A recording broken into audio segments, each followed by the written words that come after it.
Okay, so now that I've got my finished inside corner sanded, I'm just going to use my rag, wipe it all down, get all the dust off.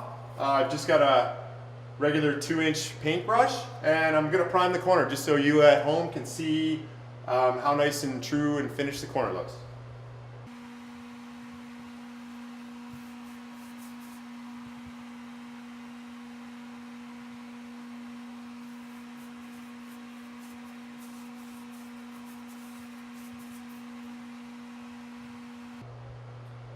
So another thing while we're doing this, I like to tint my primer with the shade close to what I'm going to go with in the end, so that I can see the deficiencies easier than just with a white primer. So I find adding a little color tint helps to visually see everything. You definitely don't want to prime a color tint in darker than the color you're going to finish off with, though. So keep that in mind.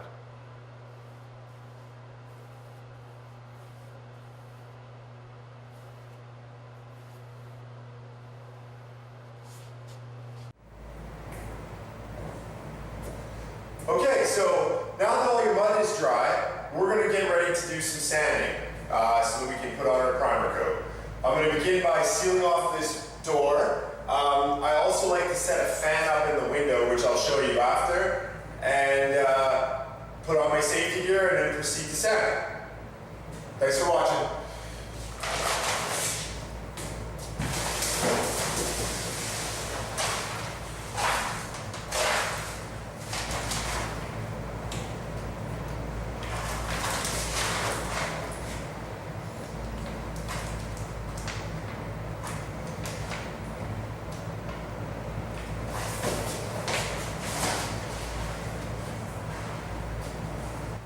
Okay, so I've got my door plasticed off. I've got a box fan in the window pushing the air outside. So for the brief time that it takes to do the sanding, this will act like a vacuum for this room and in fact the entire house, bringing all the air down here and out this fan. So hopefully keeping the dust down to a minimum.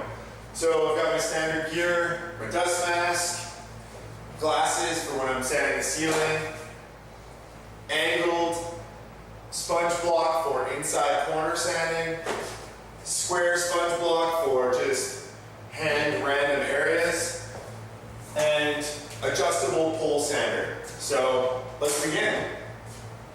Just going to show you the techniques on the wall to start with, which is I like to always sand the edge of the drywall plaster first to get it flush down back with the drywall. Sand the other edge as well, getting that same distance, and then moving the sander back and forth from joint to joint. Now on the inside corner, I'm going to use my pole sander to hit off this heavy edge that's along each side, and then I'll use the hand angle block to finish off lightly on the inside corner. So have a look at my technique, see what you think.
Okay, so now that I finished off with my pole sander, hitting the top and bottom ridges that were on my mud buildups, I got the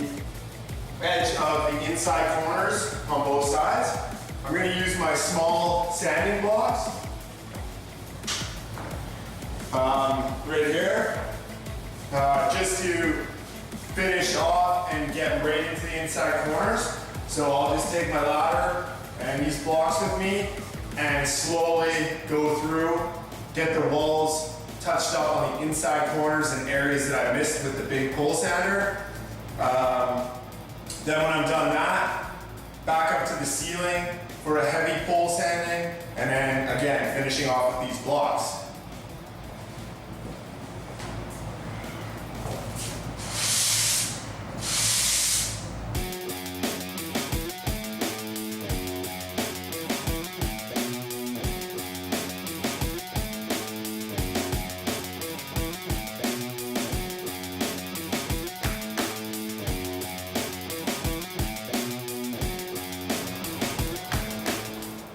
Okay, so now that I've got all my inside corners and walls complete sanded, I'm going to move on to the ceiling with the heavy sander, getting that ridge line off again, and then following around again with my sanding blocks, just cleaning up all the little spots that I missed with the heavy sander. Okay, so I'm finished with my walls now. As you can see, I took you around the room just to show you all the drywall dust that's down on the floor. It's quite a bit. It's a pretty ugly, dirty job this sanding is. It's about to get a lot worse though. I'm about to start the ceiling. So I basically follow the exact same procedures that I did on the wall, except I am working underneath the dust that's falling down. So very important to wear your personal protective equipment during this operation. So I'm going to show you this one section of the ceiling over here, and then I'm going to do a cleanup and hopefully start priming up in here.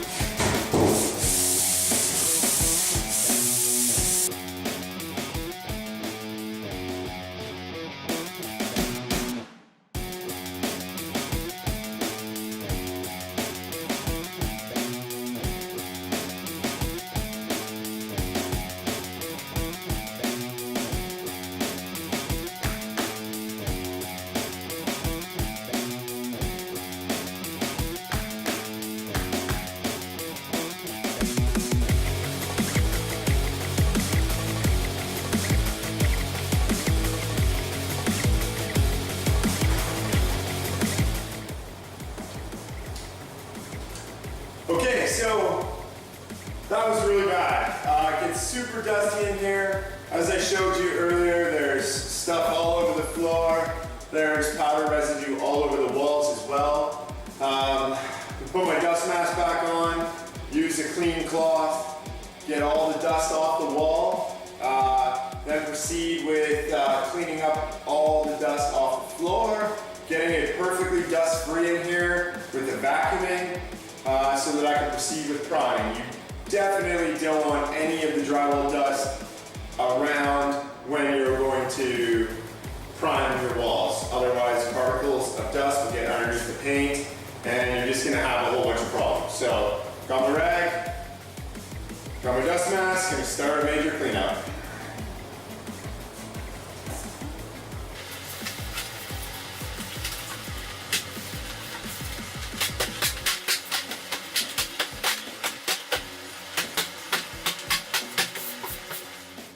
Okay, so now that you've got all your drywall dust cleaned up, your walls wiped off, if you see lots of imperfections, you could go through and do a patch coat at this point just to correct those, then sand them, and then start priming. I'm quite satisfied with my walls how they are, so I'm going to prime, which will allow me to see the imperfections a little bit better so that I can correct them perfectly. This is going to be my son's room. He chose a blue color, and we're going to use a flat matte white for all the ceilings other than the bathroom down here. So I'm going to proceed by cutting with my painter's cutting brush into the inside corner joints, and then followed by rolling out this wall. So, hope you enjoy watching.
Now that I've got the building closet done and the casing all installed, I'm going to show you guys how to get it all prepped up and ready for paint. So you remember when I shot the brad nail out the side here, got a hacksaw blade, works really well. Get underneath of it, bend it up.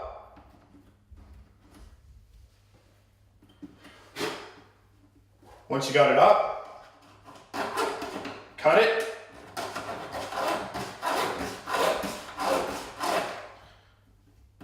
Wiggle it back and forth, and it should break on your cut. Got some sandpaper, sanding block. Sanding block just keeps the paper nice and flat so that you're not actually rubbing a contour into your piece.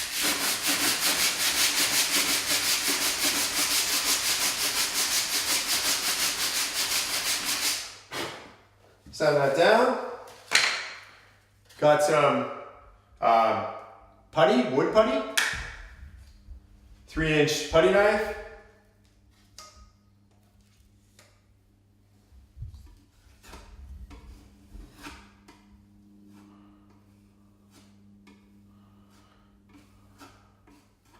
And there you go.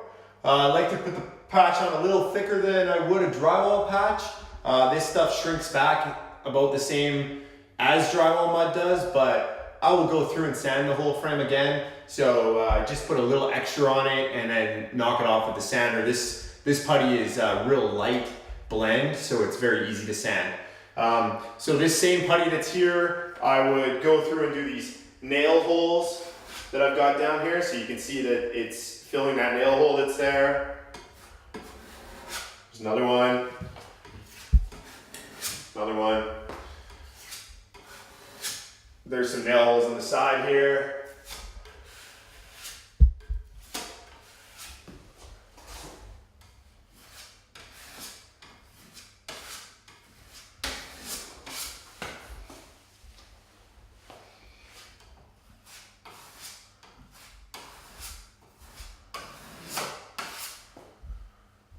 There's the ones that were shot through the frame all the way down.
Top of my frame here, I've got a damaged corner. So again, I'm just going to use that lightweight filler, try to make that same corner up with the putty.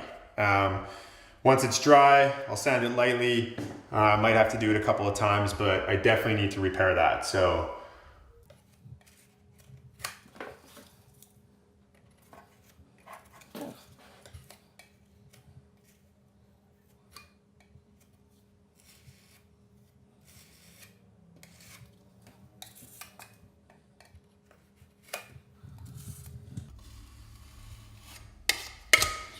Okay, so you can see I filled the void. That's pretty good for first coat of putty.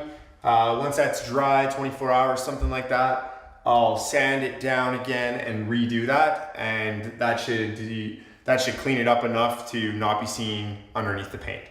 Okay, so just at the last of my nail holes to patch up. Nail holes and damage that you're fixing with wood filler. Always needs 2 coats as a minimum. Very similar to drywall screws. I like to do 2 to 3 coats over the nail holes or deficiencies. And then when I do spray my paint on top of it, if I still see it through the paint, then I can add another coat of patch to it. So minimum of 2 times on all the nail holes and deficiencies. Now that you've done all your casing to drywall areas, I like to run another bead on this joint, as well as this joint, as well as this joint, and as well as this joint. So, and down on the floor. So again, with all the inside corners. So I'm going to proceed with the vertical one here.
Right? Mm-hmm.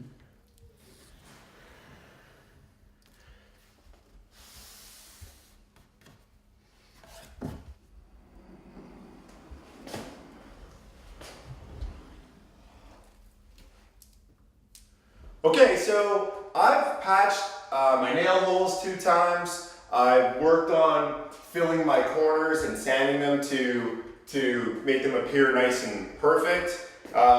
So now I've got to just do my final sand to get the extra filler off. And on all my corners, like on these header pieces and on the sill pieces on the windows and outside corners on the base, I really like to use a spray primer to allow me to visually see what it's going to look like when I do my final painting. When I come in here with my paint sprayer, you want it perfectly clean in here. You want all your prep done. and it's just nice to know that these corners are looking really good before you get to that stage. So this is a way to see how they're going to look with the spray over top. One last chance after it dries to sand it and work on the deficiencies one more time before you begin your final coats of spray. So I've got here a couple foam sanding blocks. This one's really flexible, allows me to get into all those little detail curves that are up at the top here.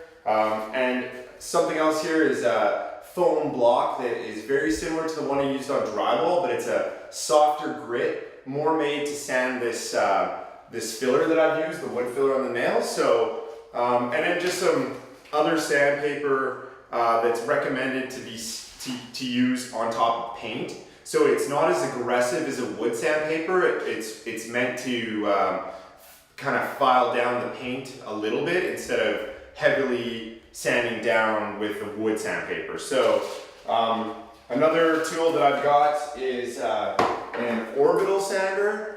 This is a power sander. I'm fortunate enough with the detail that I've chosen with the flat that I can just run this unit along this flat material just to even everything out, as well as my baseboard. So when you're selecting your finished trims and baseboards and whatever you're going to use, something to keep in mind, you know, these flat stock material, you can use a power sander, where if you're using something that's got some detail, you're going to be hand sanding everything with a block so that you don't distort the profile that's on the casing. So with that being said, I'm going to get started. Just going to clean up this corner joint on the header with this sanding block and some paper, and then show you guys a nice spray primer coat. Okay, so I'm going to use these two things to sand. This is my super fine sponge sanding block. I'm going to use it in here, kind of clean up that bottom edge, whatnot. This piece of paper I reduced it to 1/4 size. I'm going to use that in these areas just to clean up all this stuff, because this sanding block doesn't allow me to have the flexibility that the paper does. So I'm just going to begin sanding and show you guys what's going on here.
That's looking much better.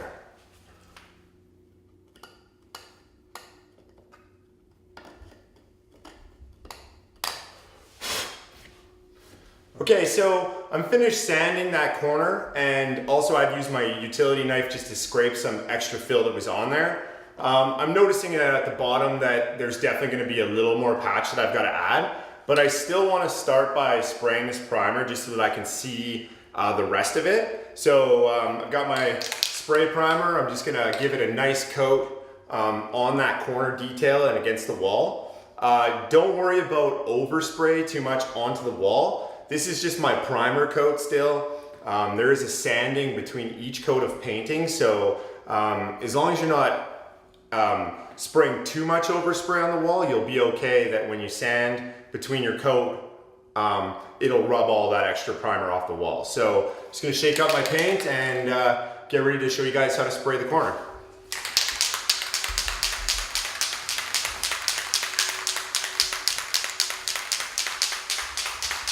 All good? Mm-hmm.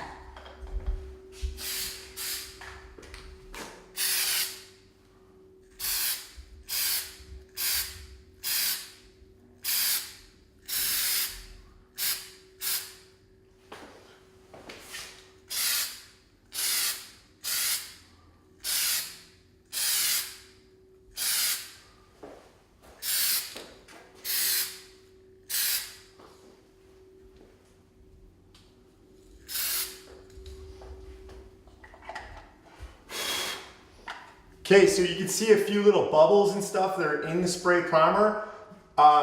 Those will flatten out as the paint dries. If they don't, you've still got to sand this one more time anyways.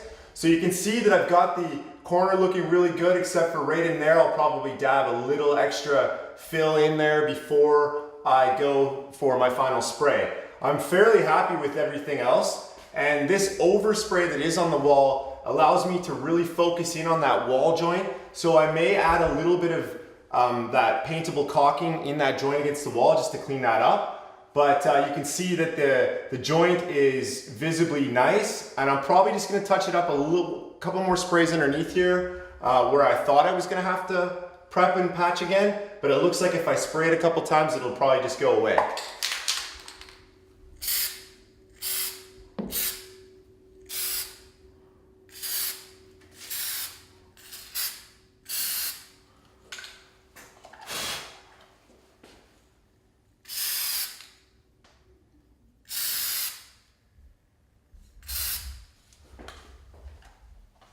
Okay, so that's on thick enough. It actually did get rid of the little joint that was underneath there. So I'll let this dry, and then I'll be sanding it one more time before my first coat of final spray.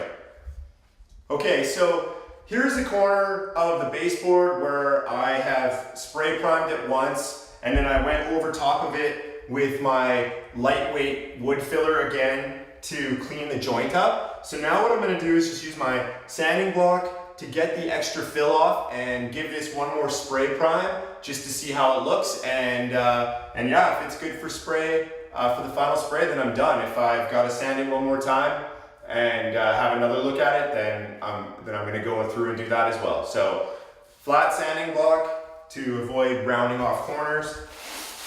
You sand off the edges nice and flat.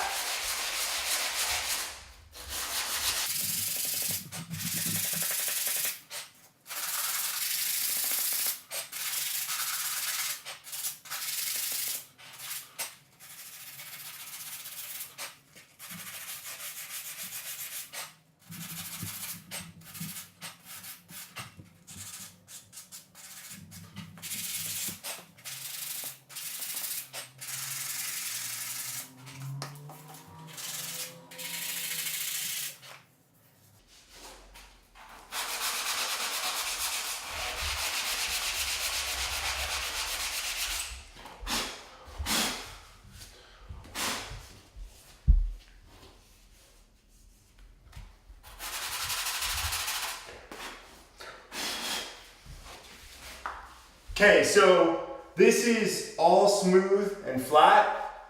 It's looking really good, so I'm just gonna spray some primer on it, and it's likely gonna be ready to go.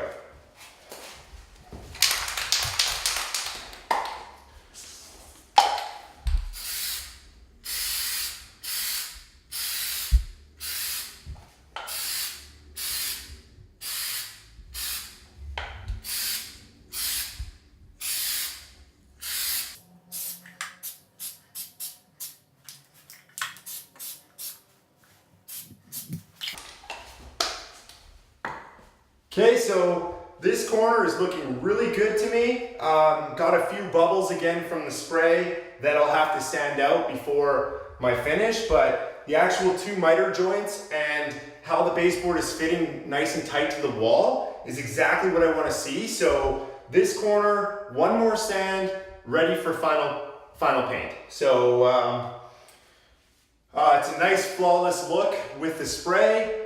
You could get a similar result, not as good, with brushing your primer on and brushing all these baseboards and casings, but I like a nice flawless look of spraying the paint, and so that's what I recommend that you do at your place. But if you can't access a sprayer, you're more than welcome to do it with brush and roller. It's just not going to give you the exact same flawless look. So hope that helps.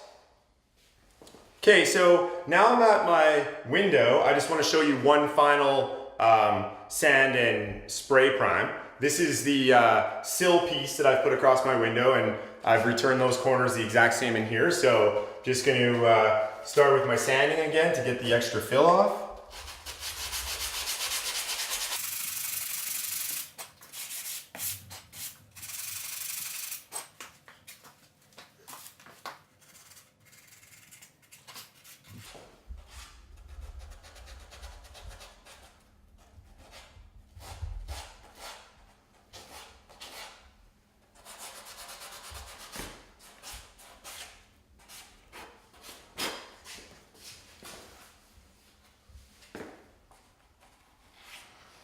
Okay, so really good advantage of this flexible sanding sponge. You can see I've patched a nail hole right on the profile here. So I'm able to like really curve this piece to make sure that I'm not adjusting the profile by sanding it too deep.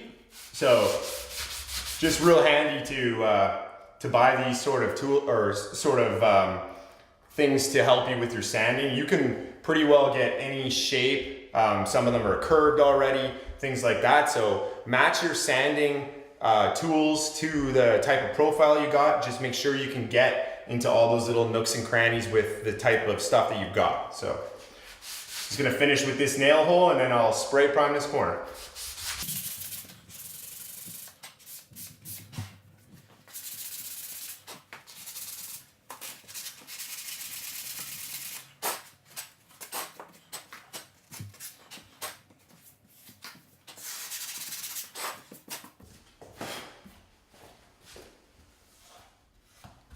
Okay, that's looking really good to me. The corner's all cleaned up, the top's all cleaned up, nail holes all cleaned up. So I'm gonna spray this greater area and have a look at how it turns out.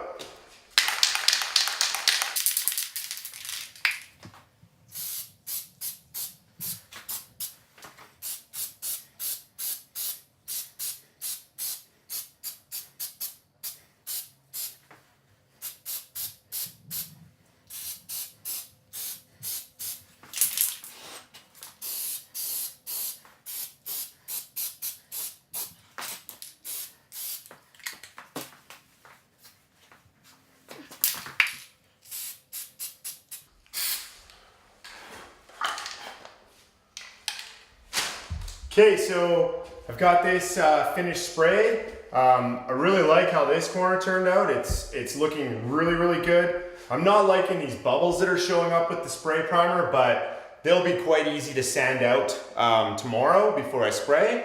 So yeah, the main thing I'm looking at is this inside joint here that I'm not gonna be able to get at and sand again, and in here how it looks. And as you can see, probably with the close-ups, that it's looking really good. So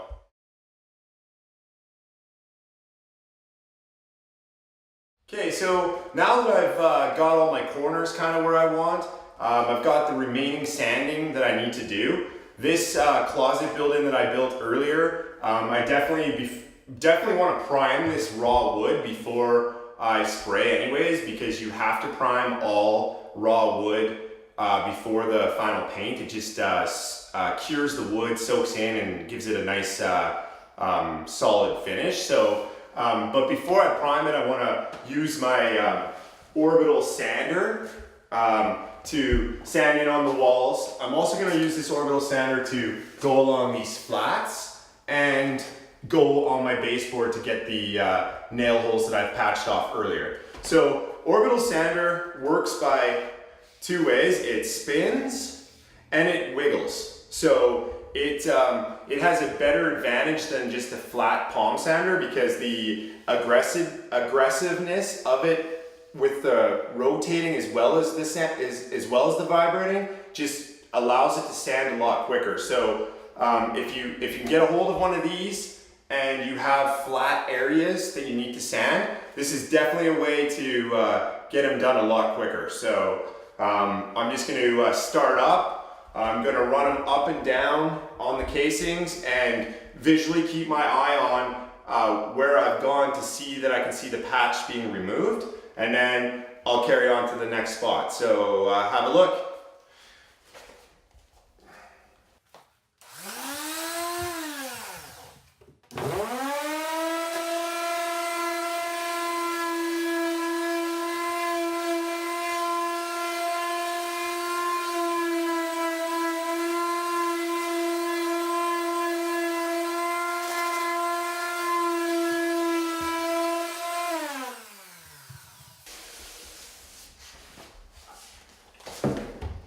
Okay, so this is ready to go except for the extra that I've got over on the sides here. So again, I'm going to grab that sanding block and just break those edges off.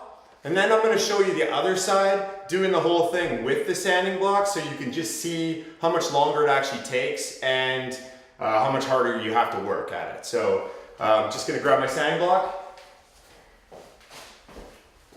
And you can see here, there's just some fill, it's just on this bead, so rub it off.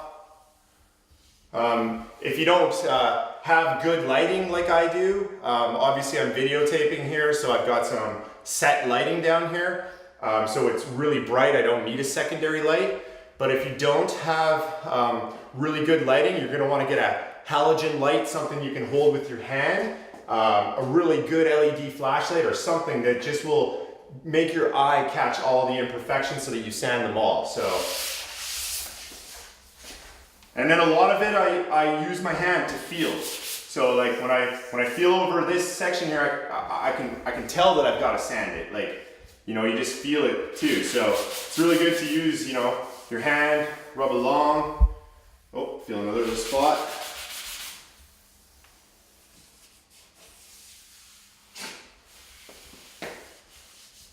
Okay, so I would say that this particular section is definitely ready for its first coat of final paint. So I'm going to use my sanding block just to show you to do this whole section by hand, and then you can choose which way you want to do it at home.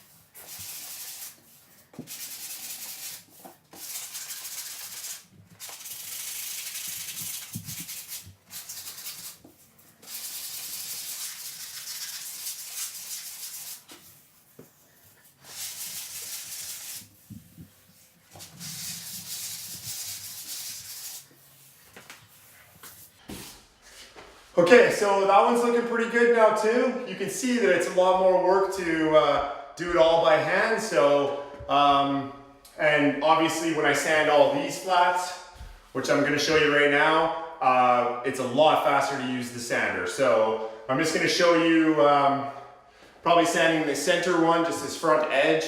The rest of my sanding will be typical, so I'm not going to really waste my time showing you all that. So let's have a look at doing some of the flats with the orbital sander.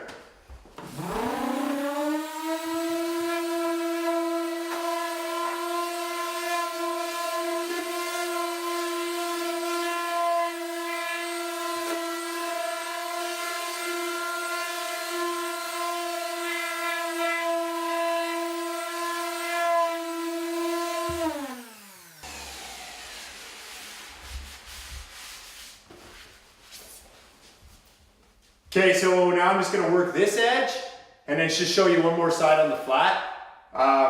You can see I'm not wearing a dust mask, but it is getting quite dusty. I'm not wearing one right now just because I'm trying to show you this in the video. When I do go through this room to finish everything off, I will definitely wear my dust mask and be protected from the particles that are sanding off. So just something to keep in mind at home.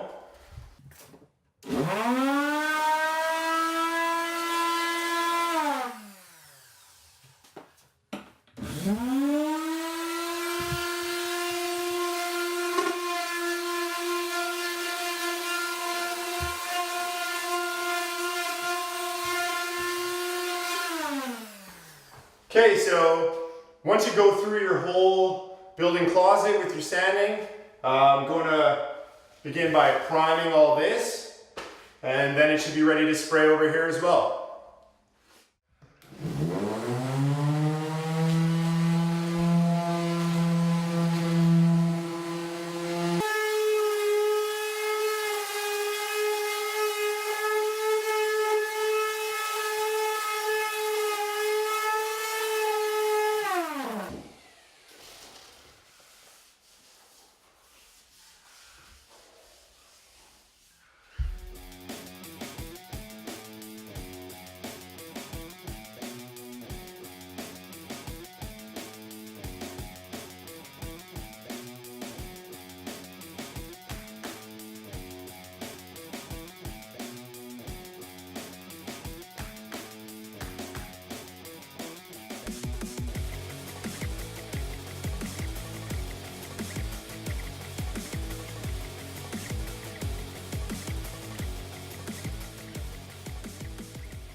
Okay, so I've got all my baseboard prepped and door and window casings prepped. Now, after I was complete sanding and everything, I went through and vacuumed this place out completely. Went through and even did a mop of the floor to get all the dust out of here. I went along the top of the baseboard with a new paintbrush to brush off everything, and I'm confident that I'm very dust free down here. I've got my paint sprayer loaded with my paint that I'm going to paint on my casings. Got a particle mask to not breathe any of the paint in. And I'm going to begin by starting with the baseboard. When you're using a sprayer, you want to test your spray on a section just to see how it's spraying. You want to see a nice wide stream come out. Then when you're going to spray against your woodwork, you want to kind of flow with it, staying 2 feet away from what you're spraying, and a nice thin layer.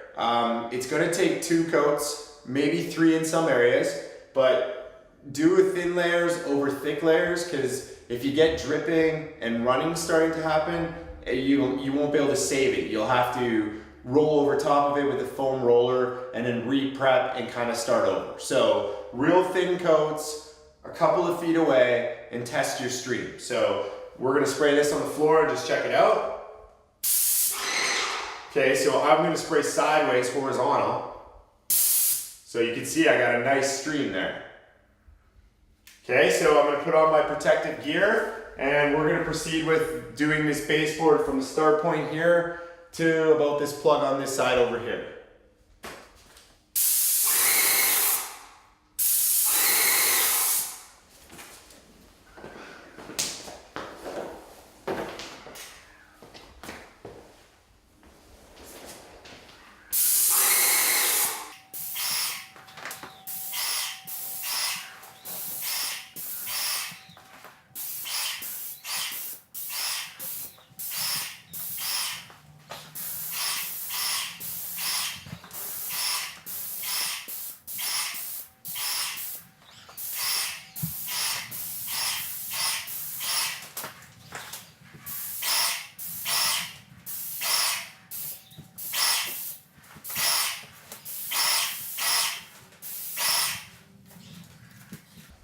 Okay, so that is good enough for a first coat.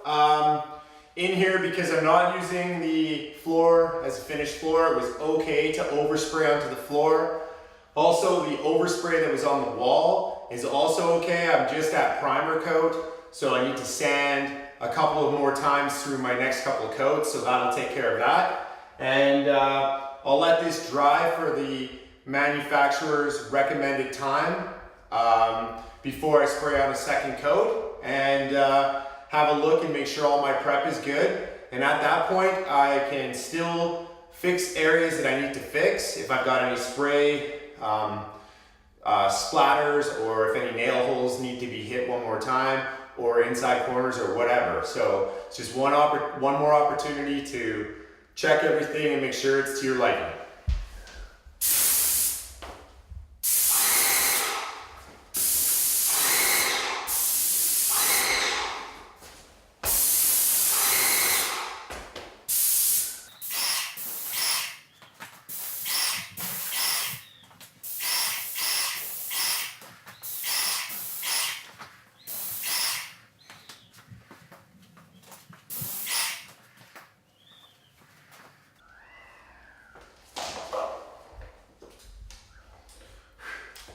Okay, so that's about it for first coat on this window frame. It's looking really, really good. I've got one splatter right in here that came out of my gun. I'm gonna have to let this paint fully dry so that I can use my sandpaper and just work that out. But as far as in one little inside corner here that needs to be filled. Once this is dried down and cured, I'll work on it one more time, and then my final spray should be perfect.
Okay, so now that my baseboard in trim is all painted and complete, I now want to go back and focus on my walls. I'd like to get my walls near complete before the carpet goes down, just because it's a messy job, patching and fixing stuff and painting. So that's what I'm going to work on now.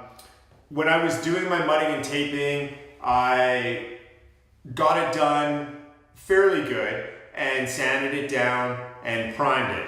I like to prime a little earlier because it helps me see what's actually happening with the walls, where after taping, mudding for like a whole week, you just get tired of seeing that same color, so you miss a lot of stuff. So I prime my walls, and then before I start my final paint, I go through and patch any areas that I've damaged or that were left as deficiencies from the mudding and taping stage.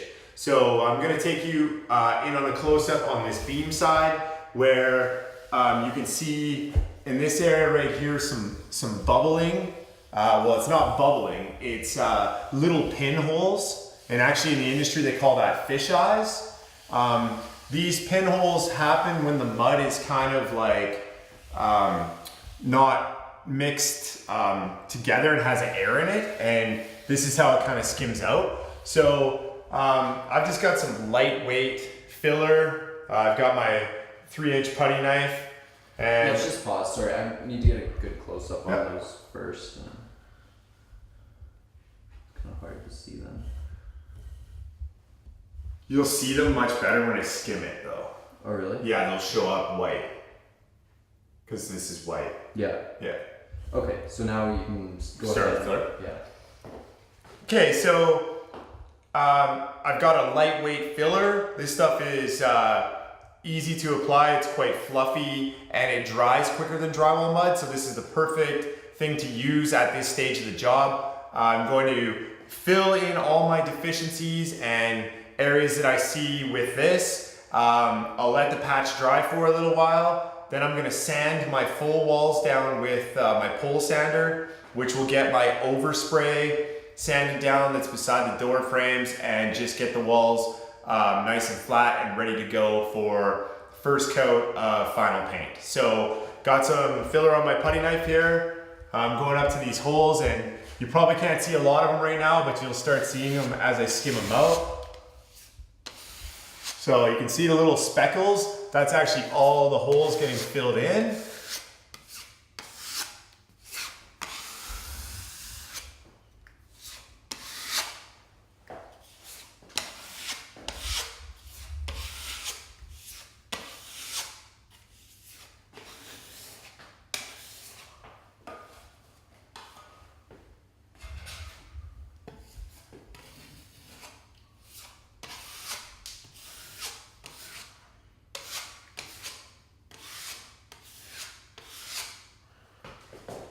Okay, so that's looking pretty good for the fish eyes or the pit holes.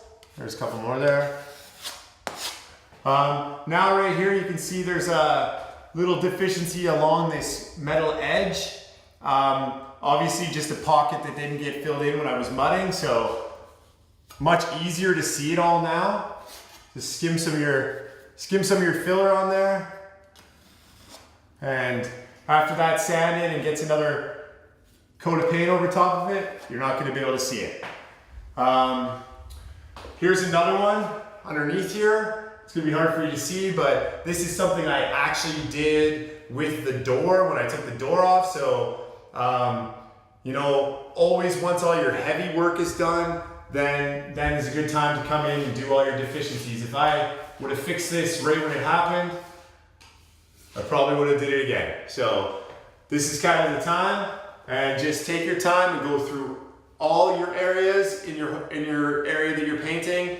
Make sure you've got them all looked at. And when you put your first coat of patch or first coat of color on, you're going to see if you've repaired the deficiency. If it needs another coat, go ahead and put another coat of patch on it or whatever you need to do. But try to get it all at this stage so that it's easier in the next couple of times.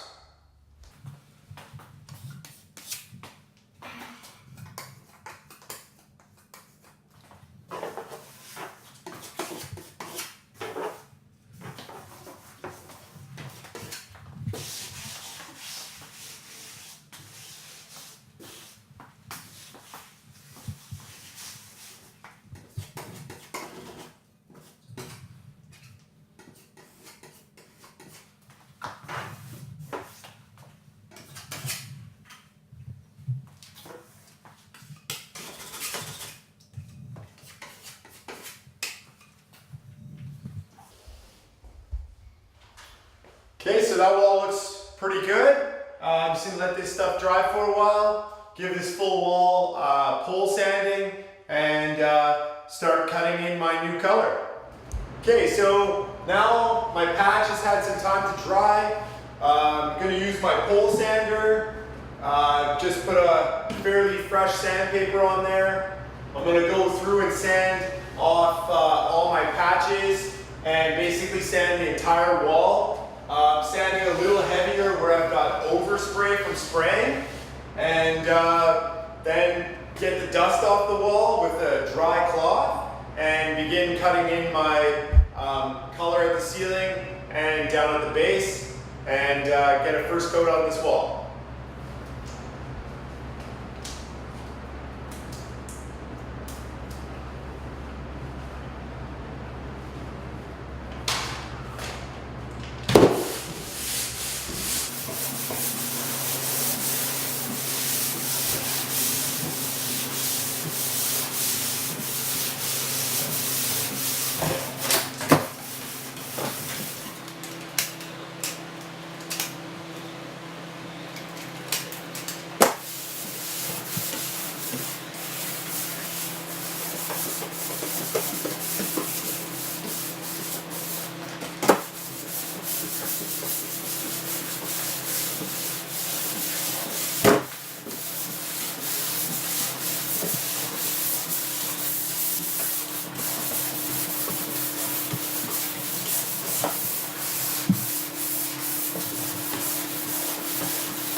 Okay, so that's good for the first sand.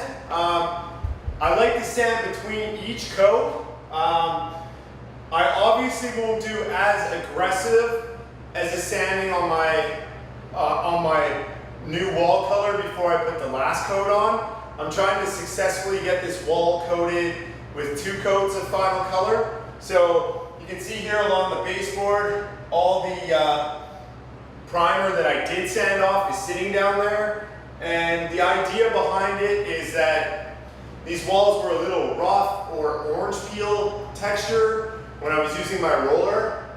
If I was to paint right over top of it, on top of it again, it just makes the imperfection larger by adding more paint over top of it. So then by the time I get done my second coat, the imperfection is even larger. So I recommend a really nice aggressive sand on your primer coat. Then you've got to remove all this dust just with a dry cloth or whatnot, and then begin to put your paint on.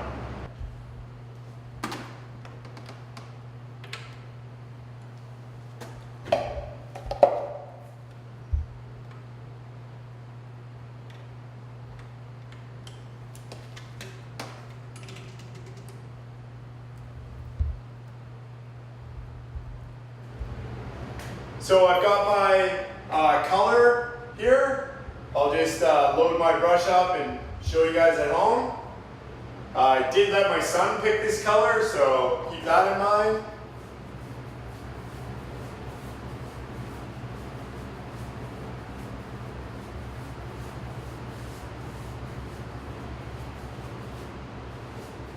So it's a nice blue. I'm going to proceed by cutting into the ceiling all the way around this joint first, cutting down into this inside corner, and then there's a couple methods of cutting down to the baseboard and casing that I'm going to show you. When I'm going up at the ceiling here, I just simply load my brush and press down on it so it spreads apart, and then drag it across, perfectly keeping that line up there. I'm only going to get 6 or 8 inches, maybe 12 at a time if it starts going good. Really does depend on how well your walls are primed. The better that they are primed, the less paint will soak up, so you're able to drag your brush down a little further. So anyways, we're about to get started.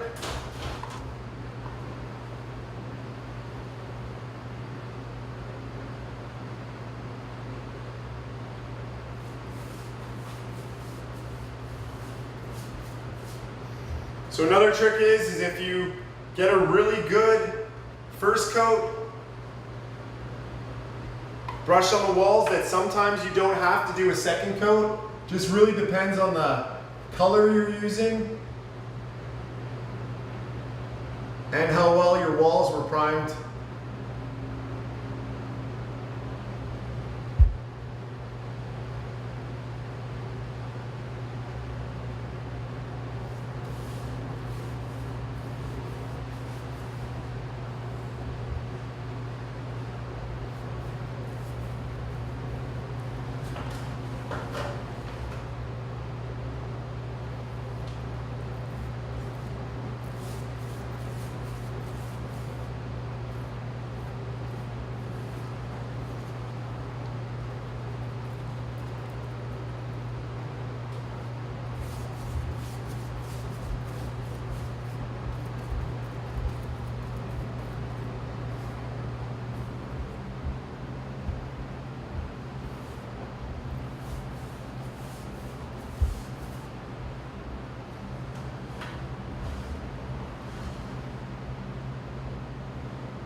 Okay, so I'm finished cutting in at the ceiling and I've came down the side of this door.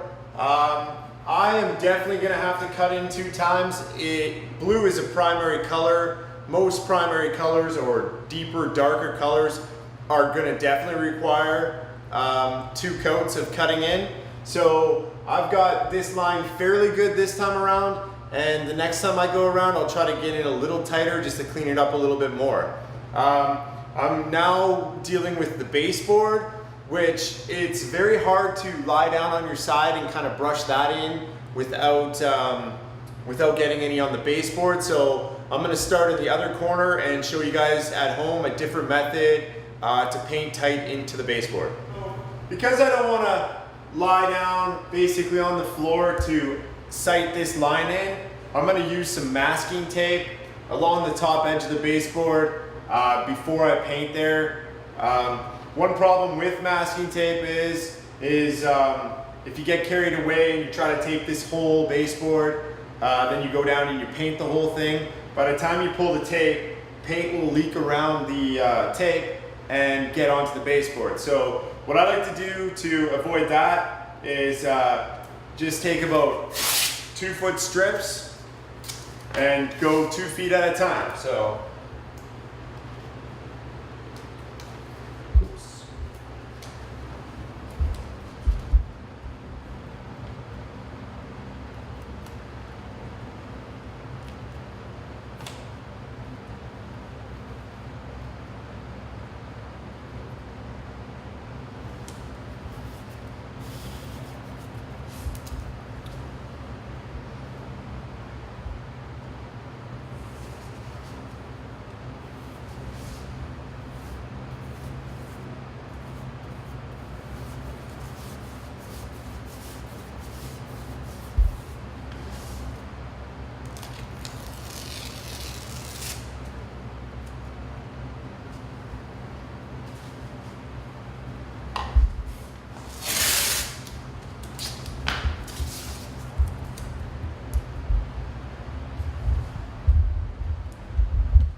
So you can see I got a drip mark in there that kind of went through the paint and one over there.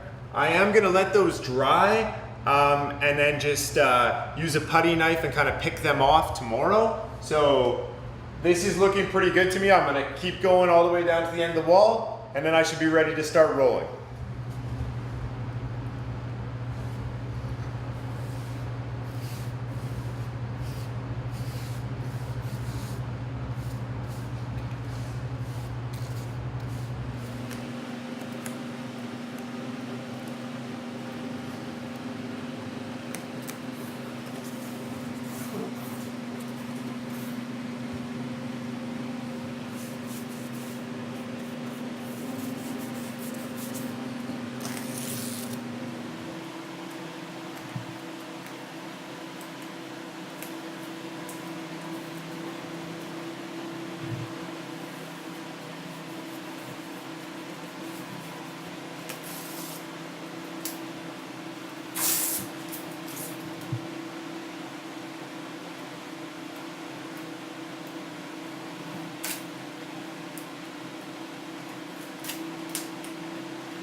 Okay, that concludes the cutting down to the base.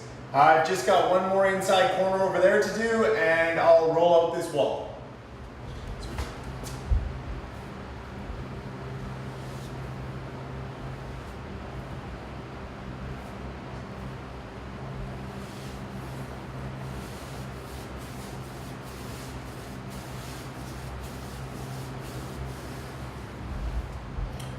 Looks like I'm going to have to get a little bit of a smaller brush to get into that inside corner right in there, but I'll catch that on the second coat around. Now my cutting's done here. I'm going to grab my roller and show you how to roll out this wall.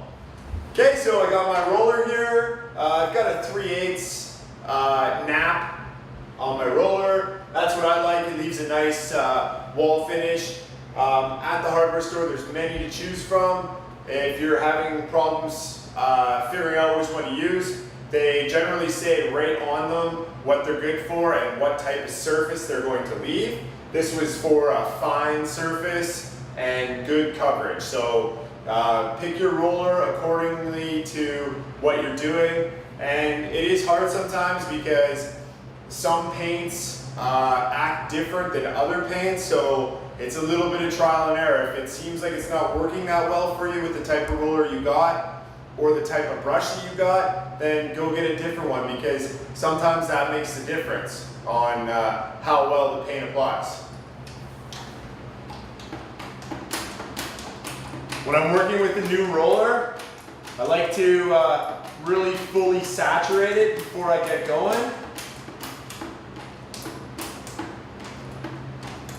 So that looks pretty good. I'll spin it to get all the paint clung on it. Now, when I bring this roller up to the wall, if I was to put the roller down low and roll up with it, it will spin this way and it'll shoot paint off of it. So when I take my roller out, I always like to start up and pull down, because it stops the splatters from leaving the roller and landing on the floor. So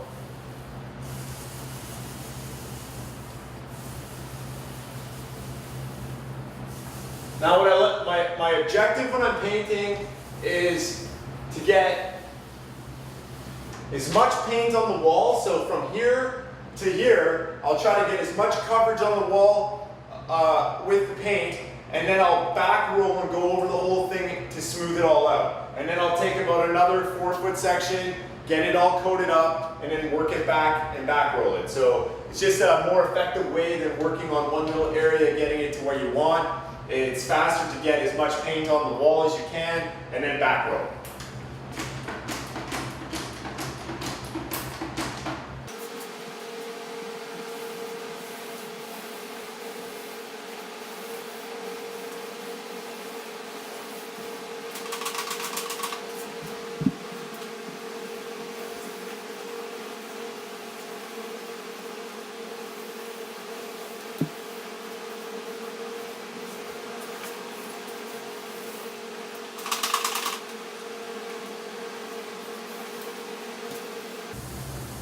Okay, so I've got sufficient cover here now. I'm going to basically start here and work my way out, and I'll call this section finished and then carry on.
Okay, so that looks pretty good for a first coat. You can see it along the bottom here that it's definitely drying different where my overspray was. So just as I suspected, going to need a second coat, maybe even a third. Some of the primary colors are a little harder to paint. Also, another thing that I've noticed is with the primer, the tinted primer that I had on before, I wasn't able to see a couple of screw holes that I've also got to patch up. So there's kind of one there that's shrunk back a little bit, and another one right there. So like I said, the more time that you take and more things you notice as you're going through the painting process, the better your walls will end up being at the end. So again, once this is dry, I'm going to go through, check for areas like these screws to patch back in. Then I'll give it a light sanding again with my pole sander, and hopefully get one more coat on, and hopefully that's the last one. If I do spot some more deficiencies that I want to take care of, then I'll be putting on a third coat. So hope this was helpful. You could also, at the ceiling where I was doing that cutting in, you could also use tape up there. Whichever method it makes it easier for you at home. I do really recommend buying a decent painting brush. It really helps with cutting in and applying the paint. Same with the roller. So those are kind of things that, you know, you see a roller for $2.99, the $6.99 one is probably going to be a little bit better, but you know, you have to try it, get it home, and see how it works for you. Thanks for watching.